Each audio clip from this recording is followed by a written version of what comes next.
Will you just stop saying thank you? What on earth are you on about? In this video, I'm going to explain why we should stop just saying thank you on social media and why we should actually do more. Have I gone mad? Stick around and I'll explain.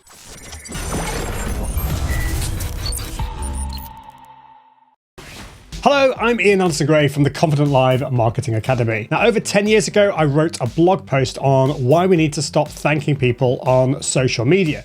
And recently, I gave it a much needed rewrite. And I thought it was time to record a video about it. Now, if you haven't read the blog post before, you might be thinking I've gone completely mad and lost the plot, but trust me, there's a method to this madness. Being encouraging is part of my nature, and I highly value politeness.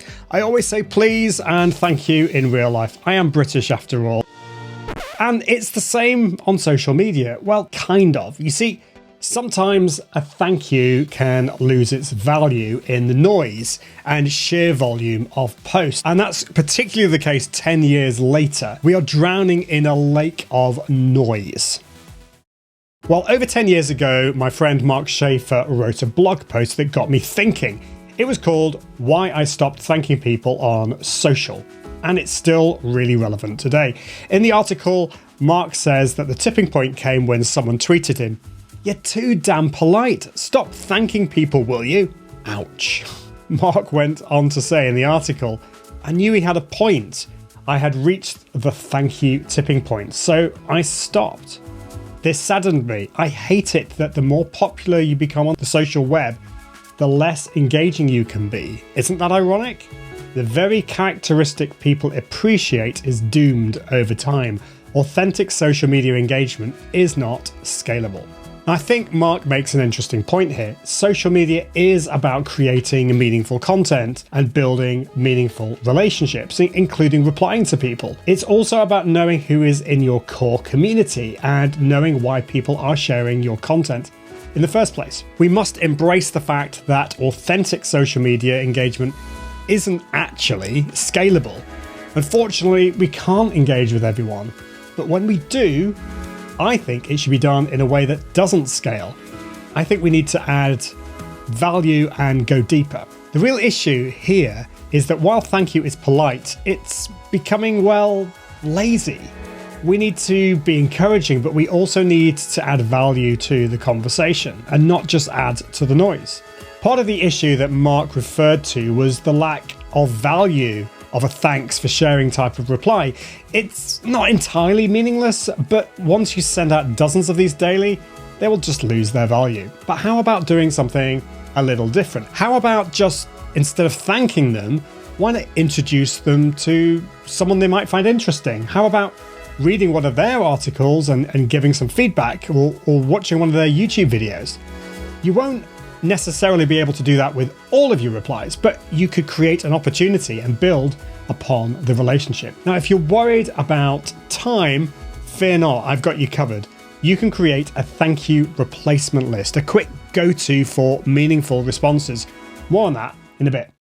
We've missed something though, and it's a biggie. Encouragement. Most of us need encouragement.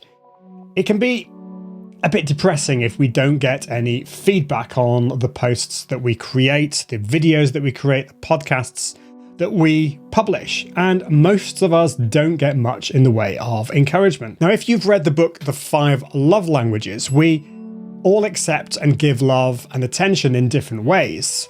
In the book, there's words of affirmation, gifts, quality time, acts of service, and physical touch. And I think these work really well when it comes to social media and content.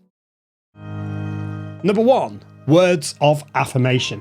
We all need encouragement. I love it when someone leaves a comment on one of my articles or YouTube videos, but the truth is that most consumers just don't. Talk to most bloggers and YouTubers and they'll tell you the same. They wish they had more comments. The same goes for X, LinkedIn, and Facebook. Now, it's great when someone replies, mentions, or leaves us a comment, but which would you prefer? 20 thank you for your article or thank you for your video, one-line comments, or 5 longer comments where they share their thoughts? We need to be encouraging, but we also need to add value to the conversation, and that's how it is in real life, so why should it be different online? Number 2, quality time. Everyone is concerned that attention spans are plummeting and we need to embrace short-form TikTok-style content. However, there's a gap in the market. More and more people want long-form, deeper content, and content where they can engage in real time. Consider live streaming. You can host live sessions to spend quality time with your audience. It allows for real-time interaction and engagement. And I've written and created loads of videos on how you can create the perfect live stream. Check out the videos on this channel. Or you could do Q&A sessions. This is where you allocate specific time for answering questions and conversing with your followers. And don't forget polls and surveys. Polls involve your audience in decision making, showing that you value their opinions. Number 3, gifts.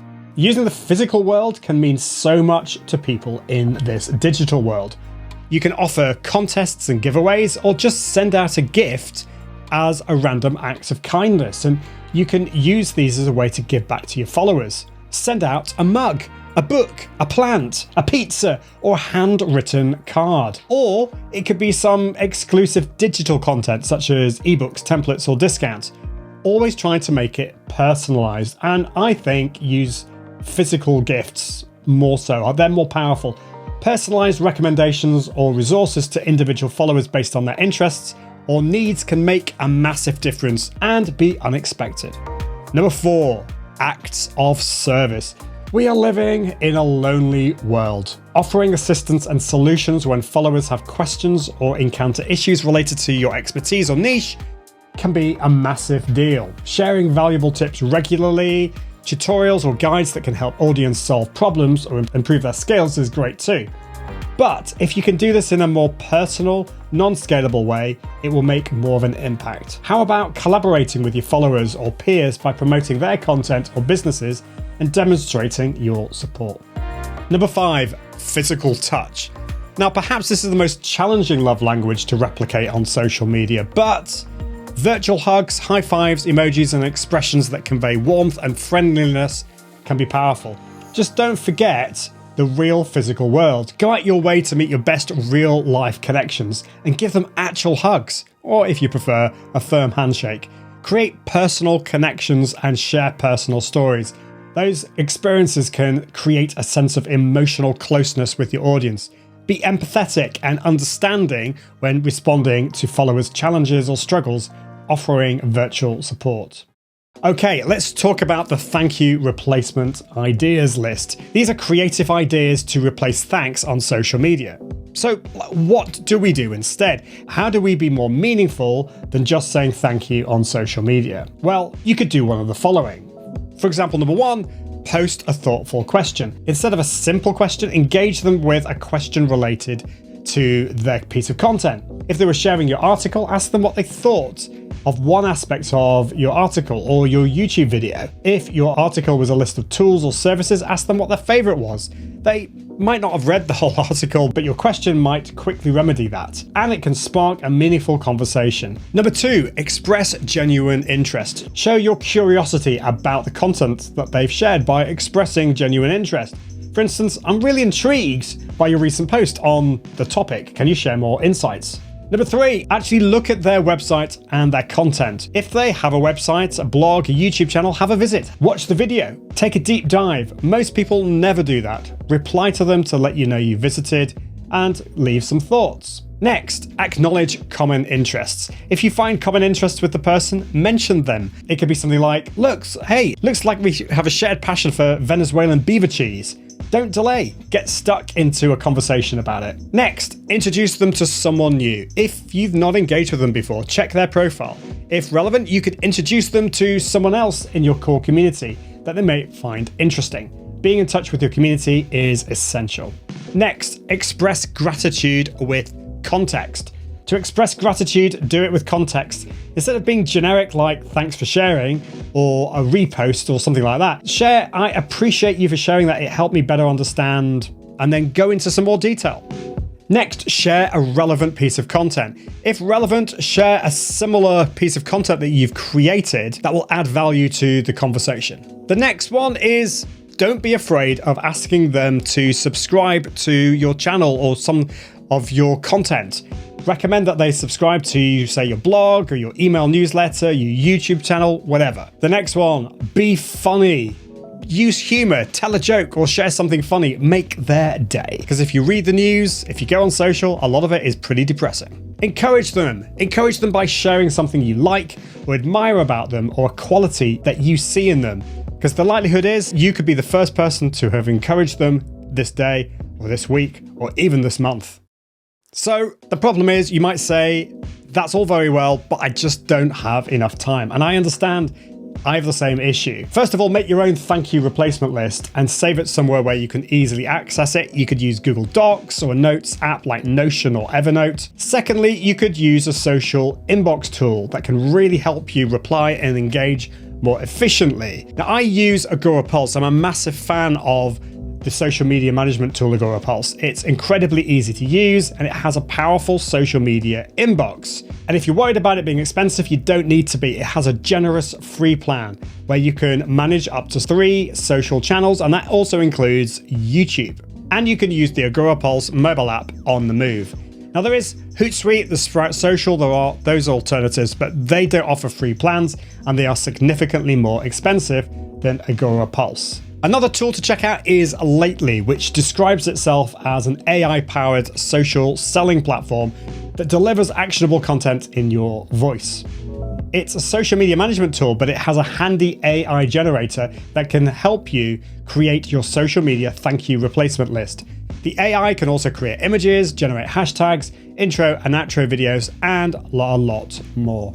So what do you think? Have I got you thinking? Do you agree? Do you disagree? Do you have a plan or strategy for engaging with people on social media? I'd love to know. Let me know in the comments below. And of course, I'd love it if you could like this video and subscribe. I'm going to be creating lots more videos over the coming months, and I wouldn't want you to miss out. Toodaloo!